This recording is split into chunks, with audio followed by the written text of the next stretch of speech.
ഈ പതിറ്റാണ്ടിലെ ദിലീപിന്റെ ഏഴാമത്തെ കംബാക്കാണ് ആരാധകർ പാഫാബായി കണക്കാക്കുന്നത്. കരയിൽ ഏറ്റവും ഉയർന്ന ബജറ്റിലാണ് ഈ ചിത്രം ഒരുങ്ങിയതും.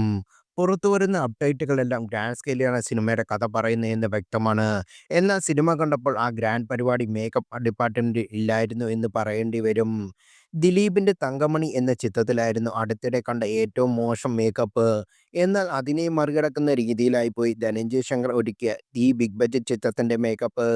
ദിലീപിന്റെ മോശം ഹെയർ സ്റ്റൈൽ ഒരു വിധത്തിൽ സഹിച്ചുകൊണ്ടിരിക്കുമ്പോൾ അതിനേക്കാൾ വലിയ അവതാരം സ്ക്രീനിൽ പ്രത്യക്ഷപ്പെട്ടു. ചിത്രത്തിന്റെ തിരക്കഥാകൃത്തുക്കൾ ഒരാളായ നൂറിൻ ഷെരീഫിന്റെ ഹെയർ സ്റ്റൈലും ലുക്കും കണ്ടിരിക്കാൻ തന്നെ പ്രയാസമായിരുന്നു. കേരള ക്രൈം ഫയൽ സീസൺ 2 വ്യത്യസ്തമായ ഗെറ്റപ്പിൽ നൂറിൻ പ്രത്യക്ഷപ്പെട്ടപ്പോൾ അതിൽ പുതുമയുണ്ടായിരുന്നു.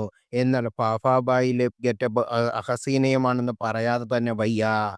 എന്നാൽ ഈ 2 കഥാപാത്രങ്ങളും വെറും സാമ്പിൾ മാത്രമാണെന്ന് പിന്നീട് മനസ്സിലായി. രണ്ടാം പകുതിയിൽ പ്രത്യക്ഷപ്പെടുന്ന മോഹൻലാലിന്റെ ഗെറ്റപ്പ് ട്രെയിലർ പുറത്തിറങ്ങിയപ്പോൾ തന്നെ ചർച്ചയായിരുന്നു. ഈ അടുത്ത് മോഹൻലാലിന് ലഭിച്ച ഏറ്റവും മോശം വിഗാണ് പാപ്പാബായിലെ എന്ന് പലരും അഭിപ്രായപ്പെടുന്നു. എന്നാൽ സിനിമയെ അതൊന്നും ബാധിക്കില്ലെന്നാണ് ആരാധകർ അവകാശപ്പെടുന്നത്. ചിത്രം കണ്ടുകൊണ്ടിരിക്കുമ്പോൾ ഏറ്റവും വലിയ കല്ലുകടിയായത് മോഹൻലാലിന്റെ ഗെറ്റപ്പ് തന്നെയായിരുന്നു. ഒട്ടും ചേരാത്ത വിഗും വെച്ച് മോഹൻലാൽ ചെയ്യുന്ന ആക്ഷൻ സീനുകൾ കണ്ടിരിക്കാൻ ഭയങ്കര പ്രയാസമായിരുന്നു.